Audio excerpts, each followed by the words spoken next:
солҳои охир дар ҷаҳон баробари зиёд гаштани мушкилоти сиёсию, иқтисодӣ, экологӣ, иҷтимоию фарҳангӣ ва ҳатто рушди технологияи пешрафта бемориҳои сироятиву ғайрисироятӣ низ зиёд хуруҷ карданд. мутахассисонро пеш аз ҳама фарбеҳӣ миёни аҳолӣ нигарон сохтааст. ҳарчанд як гурӯҳи фарбеҳиро беморӣ намеҳисобанд, аммо солҳои охир тибқи озмоишҳои густурда муайян шудааст, ки маҳз фарбеҳӣ омили гирифторӣ ба бемориҳои гуногун мебошад. чӣ гуна ва дар кадом ҳолат инсон метавонад ба ҷурми фарбеҳӣ бемор шавад? аз ҷониби дигар фарбеҳӣ барои пайдо шудани кадом бемориҳо замина мегузорад?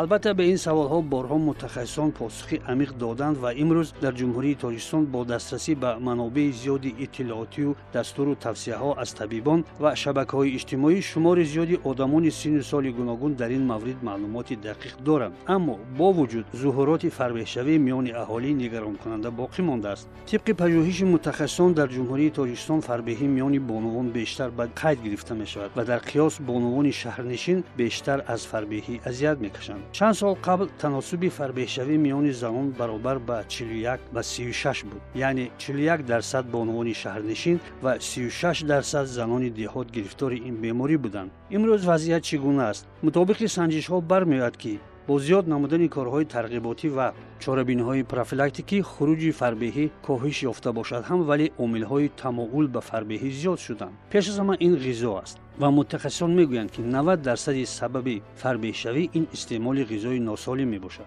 омили дигар камҳаракатӣ ва ба машқи бадан машғул нашудан аст. солҳои охир фарбеҳӣ миёни кӯдакону наврасон низ ба қайд гирифта мешавад. ҳарчанд ҳанӯз кам аст, аммо ин ҳолат низ боиси нигаронӣ аст. албатта имрӯз дар ҷумҳурии Тоҷикистон зуҳуроти фарбеҳшавӣ дар қиёс бо мамолики ғарб шадид нест, аммо агар аз имрӯз тадбирҷӯӣ нашавад, шояд пешгирии тамоили болоравии он душвор гардад. чӣ бояд кард? модоми шумори зиёд агар дар ин хусус иттилои хубе доранду медонанд, ки ҳаёти солим омили асосии саломатӣ аст, пас месазад, ки ба реҷаи ғизо, гимнастикаи табобатӣ ва интихоби тарзи ҳаёти солим хеле ва хеле ҷиддӣ муносибат дошта бошем ва тибқи дастуру тавсияҳои табибон амал намоем. миёни мардум як мақоли хеле хубе ҳаст, ки мегӯянд нафси бад балои ҷон. нафс воқеан танзимкунандаи ҷисму ҷони инсон аст ва агар мову шумо дар ҳама кору пайкор, амалу рафтор ва тарзи зиндагии худ андозаро нигоҳ дорем, ҳатман ки аз ҳама дарду ранҷҳо эмин хоҳем монд.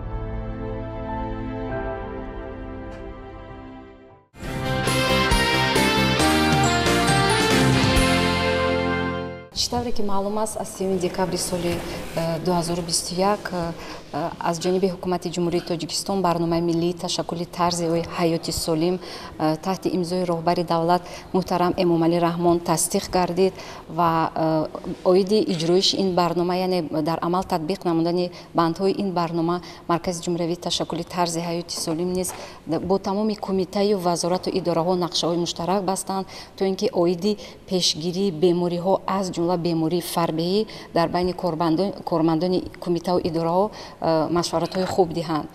ва ман ҳамчун мутахассиси маркази ҷумҳуриявии ташаккули тарзи ҳаёти солим ду сабаби асосиро дар бемории фарбеҳӣ мебинам. яъне ки ин пурхӯрӣ аст, яъне ки зиёдтар аз маҳсулотҳои гӯшти серавған, яъне ки маҳсулотҳои ширии серавған, зиёдтар нушокаҳои мана ширини газдор истеъмол мекунанд. ин оварда дар аввал мерасонад ба вазни зиёдатии бадан. дуюм, ин дар баробаре ки зиёд истеъмол мекунанд хӯрок, дуюм ин камҳаракатӣ аст, яъне ки дар баробаре ки зиёд истеъмол мекунанд хӯрок, кам ҳаракат мекунанд. ин аллакай оварда мерасонад ба вазни зиёдатии бадан.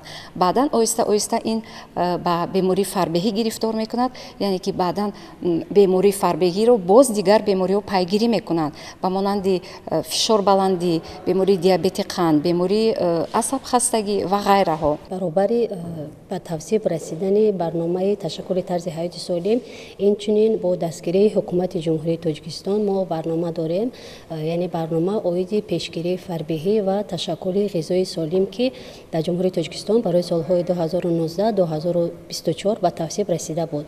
ҳадафи асосии барномаи мазкур ин яъне ки танзими саломатӣ мебошад, мустаҳкам намудани саломатӣ мебошад, яъне ки пешгирии вазни барзиёд ва инчунин фарбеҳӣ мебошад. ҳамчунин ба аҳолӣ тавассути воситаи ахбори умма расонидани маҳз ана ҳамин оқибатҳои фарбеҳӣ, пешгирии фарбеҳӣ, оризаҳои фарбеҳӣ, ана ҳамин бо мақсадҳои асосии ҳамин барнома ҳамин мебошад. ҳозир дар рӯи замин зиёда аз 2 миллиард аҳолӣ ки азият мекашад ба фарбеҳӣ ёки вазни зиёд доштанӣ, яъне ки аз ҳамино зиёда аз 900 миллионашон яъне гирифтори бемории фарбеҳӣ ҳисоб мешавад. ин натиҷаҳо ин чизо дар ҷумҳурии мо ҳам муайян ҳастанд, яъне ки қариб ки аз 17 то 20% аҳолии мо ҳам ҳамин чиз ки гирифтор ҳастанд. барои ҳамин мо дар инҷа ҳам бемории фарбеҳӣ кати вазни зиёда бояд ки ҷудо карда гирем ки то аҳолӣ ҳамин чизҳоя фаҳманд. яъне ки мо вазни зиёд гуфта то вазне ки 25 яъне ки килограмм вазне ки зиёд бошад, ино яъне ки вазни зиёд ҳисоб мешавад. бояд ки мо ҳамин вазни зиёде ки пайдо шудан ба бояд ки мо пешгирии худмуолиҷа ёки худҳаракатия бояд ки сар кунем. вақте ки аз 25 то 30 килограмм ки вазн зиёд мешавад, ин фарбеҳии дараҷаи 1 ва оста дараҷаҳои то 3 мерасад.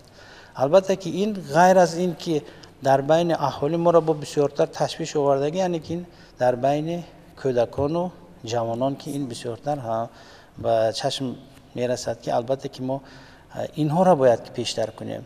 дар хона, дар оила ки мо инҳоро пешгирӣ карданашона бояд ки сар карданамон дар кор. ин ду нишондод, яъне ки нишондоди қад ва нишондоди вазнро дар бар мегирад ва ҳар як шахс метавонад ки ҳадди аққал як бор ба масеи наздике ки минтақаи вобаста буда мебошад муроҷиат кунад.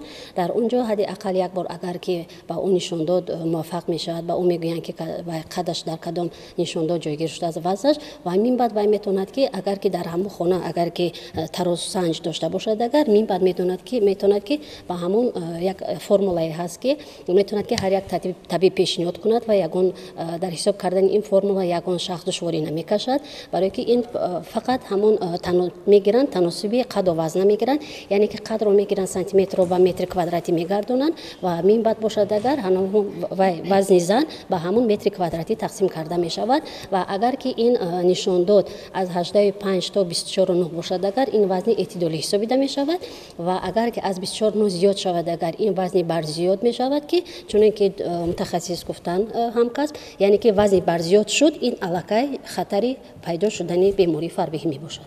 барои чӣ гаштаву баргашта дар солҳои охир мо ба анамин мавзӯъ, ба мавзӯи фарбеҳӣ, ба мавзӯи вазни зиёдатӣ доштан бисёртар таваҷҷӯҳ зоҳир мекунем, баромадҳо мекунем.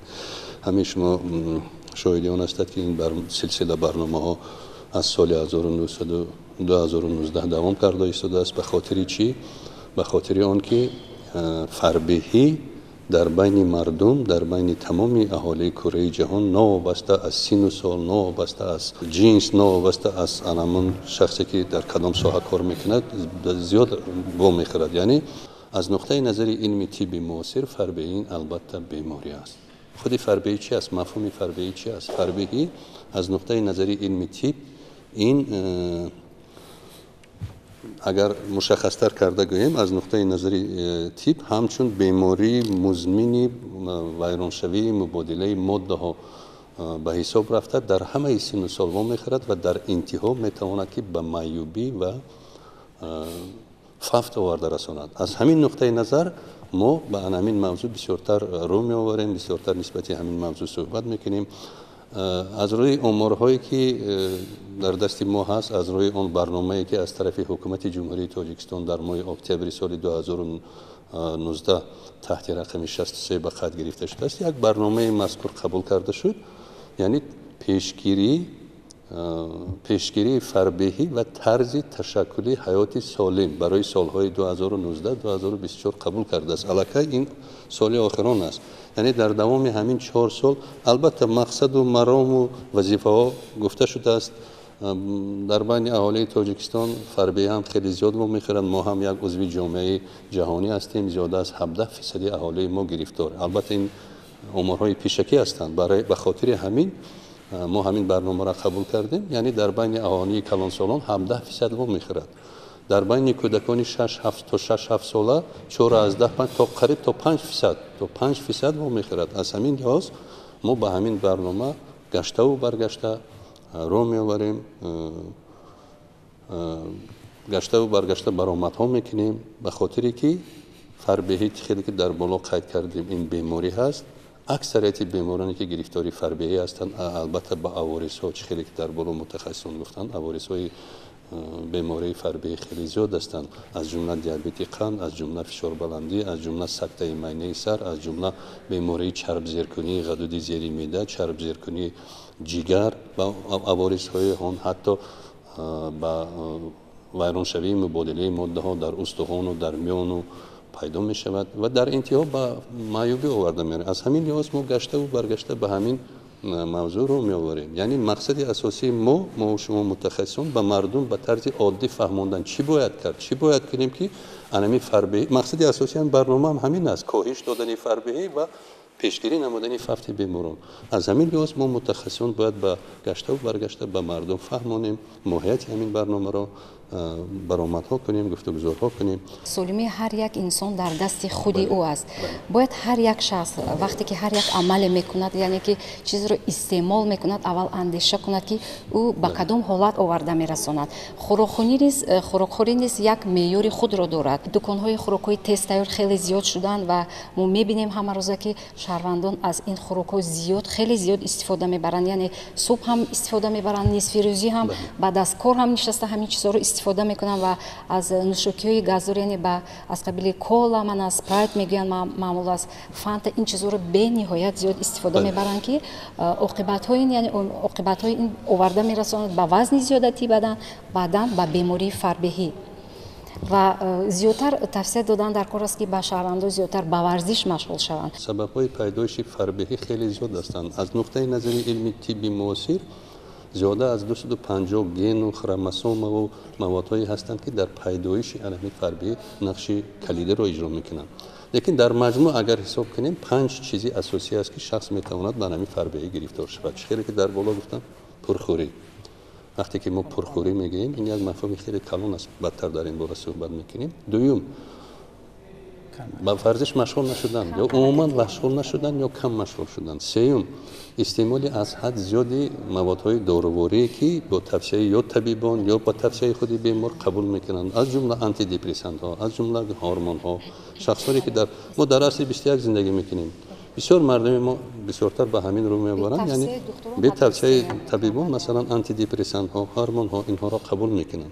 این یک سبب دیگرش میشود. سبب سومی که باشد البته هست بعضی بیماری های اندوکرینولوژی و بعضی های که خواهیم نخواهیم، مثلا بیماری های گرفتاری غدودی، بیماری هایی که غدودی سپرشاک، مثلا بیماری هایی که مثلا دیابت قند، دیگر یعنی محاکی اندوکرینولوژی دارند. بغیر از این در زمان حاضر به همه ما شما معلوم است استرس، هیجان یکی از سبب های پیدایش زیاد شدنی وزن بدن است.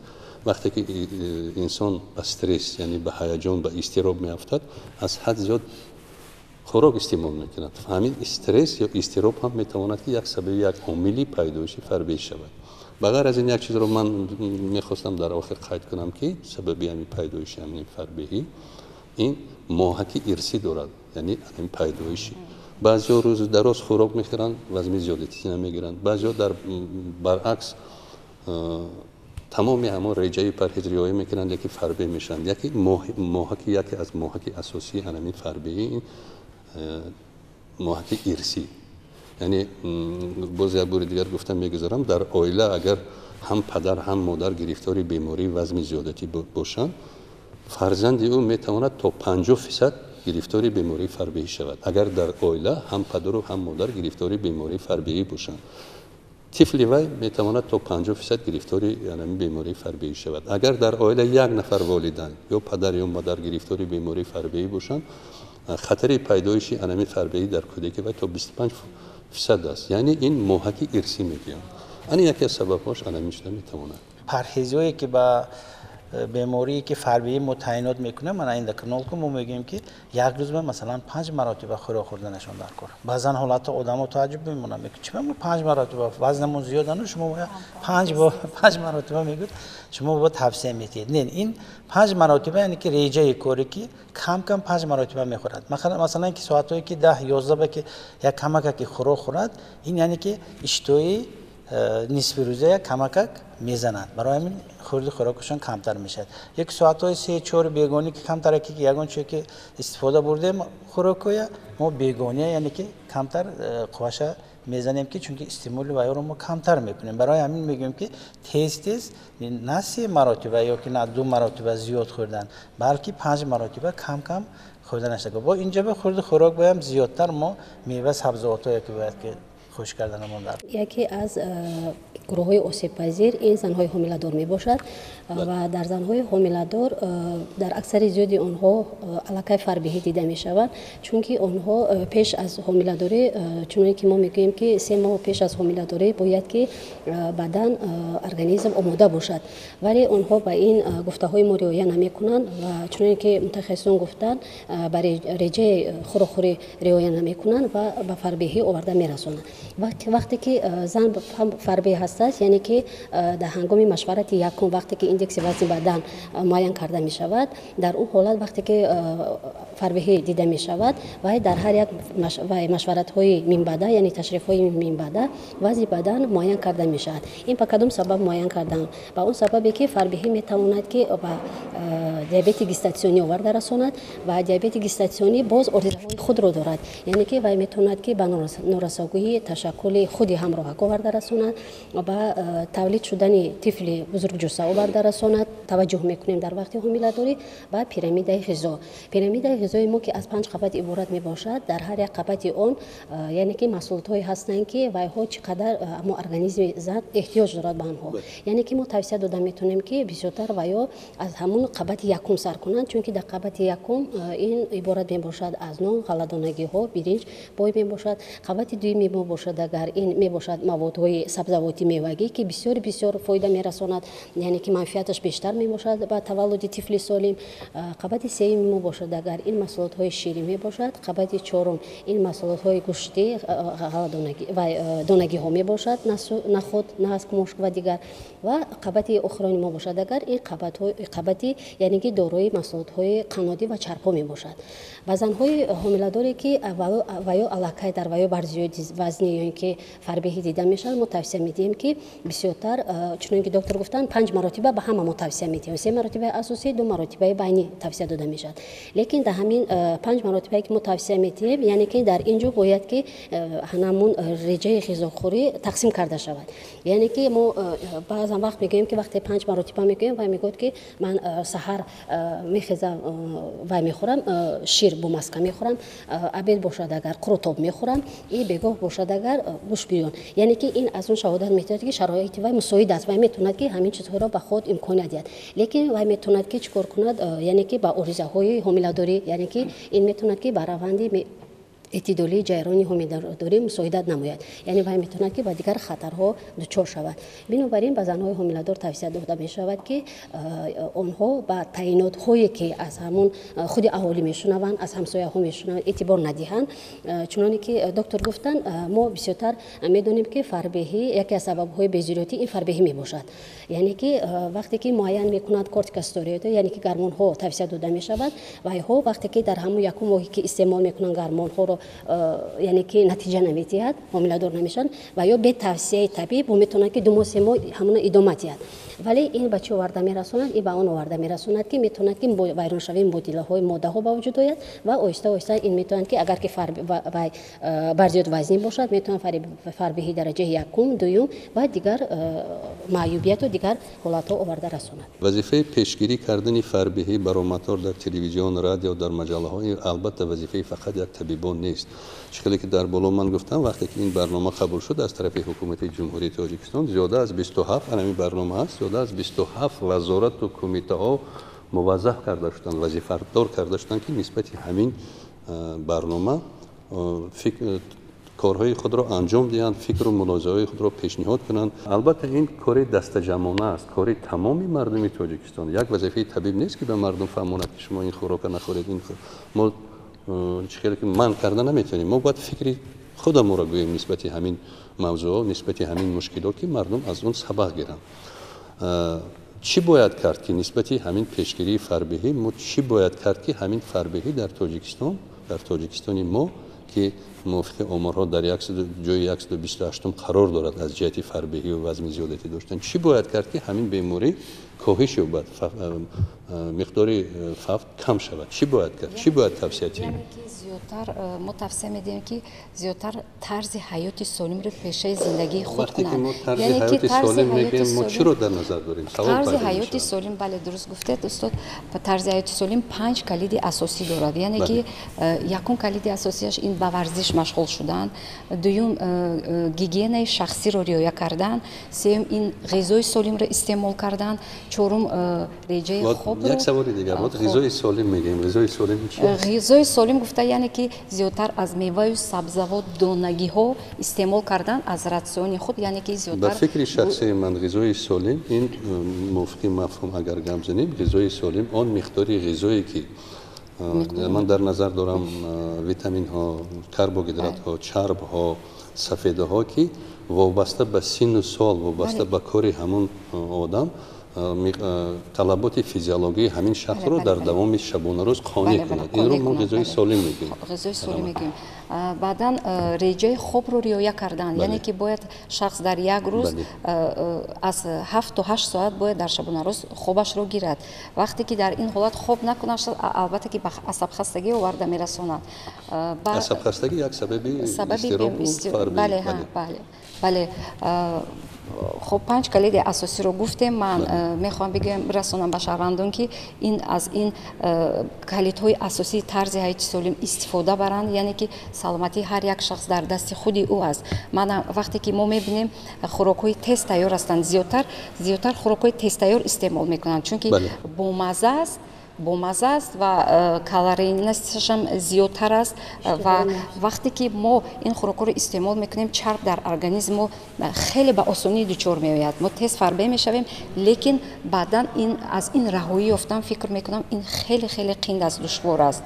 البته که در اویله که فربهی هستند یا که وزن زیاد داشتگی هستند، در این اویله ما چند نفر دیگر کودکایی که دیگر نورسانی که زندگی میکنند. اکنون ما خوراکایی که گوییم که سرغذا استفاده نبریم دیگر، چون که در اویله دیگر فرزندهایی که یاشو که هستند اینا هم باید که سرغذا خوراکای خورد و یا استفاده بری و یا باید که طرز دیگر خیلی شود. برای این باید یک اهمیت کلان دادن در کار که ما کلان ها را فکر کنیم یا که وزن زیادت ها را فکر کنیم و هستن اویله با که وزنشون در این نمیرسد. اینا را هم باید یک طرز نو برحمانیم که همین هم خورد خوراکشون سرغذا باشن کودکایی که هستن. یعنی که معیار رو رعایت کردن لازم است. البته معیار رو رعایت کردن در کار. حاضر در شرایط حاضره چی در بازارها، چی در مغازین ها، چی در مغازه ها، در همه جا الکای سبزیجات همه وقت هست.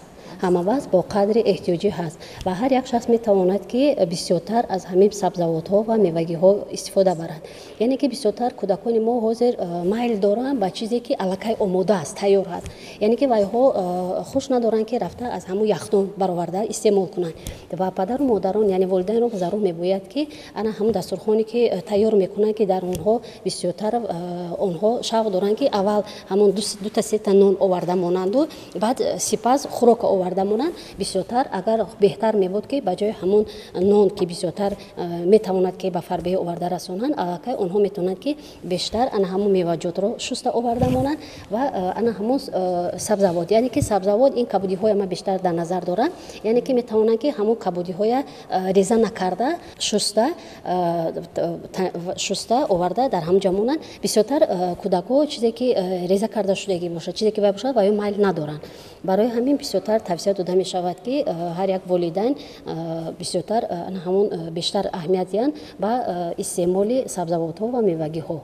برای پیشگیری کردن فربهی 5 چیز اساسی در شرایط تاجیکستانی ما مهم است. چیزی که گفتم این غذای سالم. وقتی که ما غذای سالم میگیم این در مجموع هست غذای سالم. یعنی چی باید کرد؟ استعمال نمک آشی کم کرده شود. مردم ما بسیارتر از نمک آش بسیارتر استفاده میبرند. یعنی مقدار قبول شبانه روزی نمک آشی نه از 3-4 گرم زیاد باشد. ما تا از 15-20 گرم در یک شبانه روز استعمال میکنیم. به خاطر چی؟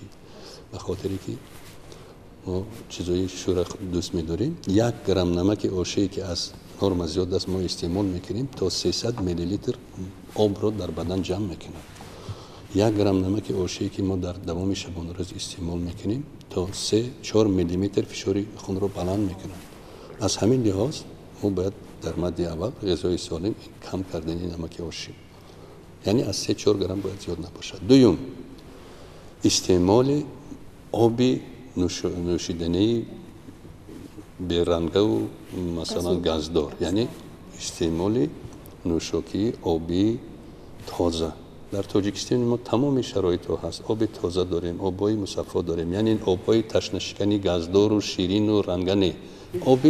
آبی که منم در بین مردم استالوبه وده میگن، آبی که در استفاده آب صاف در یک شبانه روز حاضر تابستان است. نه کم وابسته به سن و سال، البته وابسته به وزن، وابسته به انمو کسبی که شخص کار میکنه، نه از 2.5 لیتر در یک شبانه روز قبول کنیم. در سالهای آخر حتی من به نزدیکی یک مقاله بسیار خوب خواندم که در بین کلانسالان بیماری آلزایمر خیلی زیاد شده است. یکی از سبب‌های اساسی همین مردم به هر چیز شباهت میتونن، دیگر عالمان میگن این سببش این است، سببش این هست. به نزدیکی یک عالم آمریکایی اثبات کرد که شخصی که کلانسال هست آب استعمال نمیکنند. سبب استعمال نکردن آب آشامیدنی کم میتواند که الان به این بیماری، یعنی آب آشامیدنی تازه ما باید در دوام شبانه روز استعمال کنیم، یعنی نمک آشی را کم کنیم، آب آشامیدنی را زیاد کنیم. سوم، خیلی که گفتن موادهای تر و تازه. در شرایط تاجیکستان ما تمام موجودات، تمام میوه هایی که از جهت نظری فیزیولوژی تازه هستند، به طلبات فیزیولوژی، به طلبات بیولوژی ارگانیسم جوابگو هستند، یعنی صنعی نیستند. ما باید از همونها استعمال کنیم. لوبی، ماش، نسک، گوشت. خیلی که شما در بالا گفتید وقتی که ما میگیم نان استعمال نکنید، البته نادرست است. نان ما گفته نمیتونیم به مردم که شما نان استعمال نکنید شما فربه میشید. نان هم از جهتی فرقیت دارد. نان گندمی خود ما هست که در ترکیبش سبوس دارد. از همون نان گندمی که در آسیاب ها وای میکنند از محصولات های همین به مقداری کم ما باید استعمال کنیم. به نان نمیتونیم، مردم ما به نان زندگی کردن نمیتونند. باید، لیکن کدام نان؟ اون نان هایی که محصولات غله‌دانایی که از قزاقستان و از دیگر دولت ها میبیایند در ترکیب ها مردم ما بسیارتر عادت کردن نان سفید، نان نوع عالی را استعمال کنند، محصولاتی که از اون میشود استعمال کنند. البته این نادرست است. از نان انمی گندمی که درجه 3 4 5 است در از همون استعمال کنیم. یعنی چیکار که گفتیم نمک آشی، آب آشامیدنی، گوشت، مرحمت گوشت ما میتونیم استعمال کنیم. گوشت به فربهی آورده نمیست. نه که در کدام شکل ما باید این رو استعمال کنیم. البته چربی حیوانات باید کم باشد، چرب‌های مرکب کم باشد، به طور پختن، بخپز، آبپز استعمال کنیم. محصولات‌های لوبیایی البته اینها یعنی نسبت غذا گفتیم. دوم، نسبت حرکت جسمانی. ما بسیار زنهایی که به ما مراجعت میکنن وقتی که سوال میکنیم فربهی زیاد دارن، وزن زیادتی دارن، میگن که ما با ورزش مشغولیم، ما در خانه این کار میکنیم، اون کار میکنیم، خانه میرویم. حاضر عصر 21 عصر اوربانیزاسیون در تمام خانه مردم تاجیک بینید چند کشک است. وقتی که چای میمونن انمون تفال میمونن میگیرن تیار میکنن میتیاد. حتی لباس های جمعشویی را میپرتند خودشون شسته درزمال کردن میتیاد. این کار نیست. وقتی که حرکت جسمانی میکنیم نه کم از 7-9 کیلومتر در یک شبانه روز شخص باید حرکت کند. وقتی که انسان در دوام شبانه روز 6-6.5 کیلومتر حرکت جسمانی میکند تا 300 کیلوکالری وزن خود را گم میکند. این در دوام هفته میتواند آورده به آن رساند که از 900 تا 1.2 کیلوگرم وزن خود را گم کرد. یعنی حرکت جسمانی در کدام شکل نباشد. ما میتونیم حرکت جسمانی پیاده گردیم، ما میتونیم ولسپدرانی کنیم، ما قدم زنی کنیم، ما میتونیم آوازی کنیم، شناوری کنیم. اینا همش حرکت جسمانی است. شکر خدا در سالهای آخر در تاجیکستان تمام شرایط هست برای به مشق و ورزش مشغول شدن. میدانچه‌های ورزشی با ابتکار شهرداری شهر همه چیزها هستند. یعنی حرکت جسمانی. چهارم، اون شخصانی که گرفتاری بیماری فربهی درجه هایی که از 3 بالا هستند، یعنی ایندکس وزن بدنی آنها از 40 زیاد است، با توصیه طبیب بعضی موادهای داروباری میتوانند قبول کرد. اینم البته با توصیه طبیب. شکر الهی که در سالهای آخر در تاجیکستان تمامی انامین یکی از اصولهایی که من گفتم در سالهای آخر استفاده برده می شود، البته اینم با توصیه طبیب در حالت ضروری با نشاندادها گذراندن جراحی، یعنی در سالهای آخر گذراندن جراحی بارومتری هست. براه مانده است در تاجیکستان به مقدار خیلی کم، یعنی بعدی نشانداد بعدی توصیه طبیب می توانند که انامین شخصان مراجعت کنند. یعنی 5 اصول: غذا، استعمال آب، حرکت، انامین موادهای داروباری در وقتی که نشان داده است، اصول جراحی. همین چیزها رو اگر ما کنیم، من فکر میکنم که ما میتوانیم که به مقصد نهایی خود، یعنی کاهش دادن فربهی و پیشگیری کردن فقط از انامین عوارضهای بیماری به یک نشانداد، به یک مقصد خود رسیم. درست قید کردن. قدم زنی این یگون چیز طلب نمیکنه، یگون چیزی گرانبها نیست، مبلغ طلب نمیکنه. 40 دقیقه گشتن البته هر یک نفر، هر یکی حضور در تاجیکستان ما بلکه در دنیا هم هر یک نفر تلفن دارد دستشون، با همیشه قدم زنی خودش دارد. همون میموند گرفته میگردد. همین از یعنی که چیز یک 6 تا 9 هزار قدم که زند یک روز، با این یگون چیز طلب نمیکنند. قدمشون زند.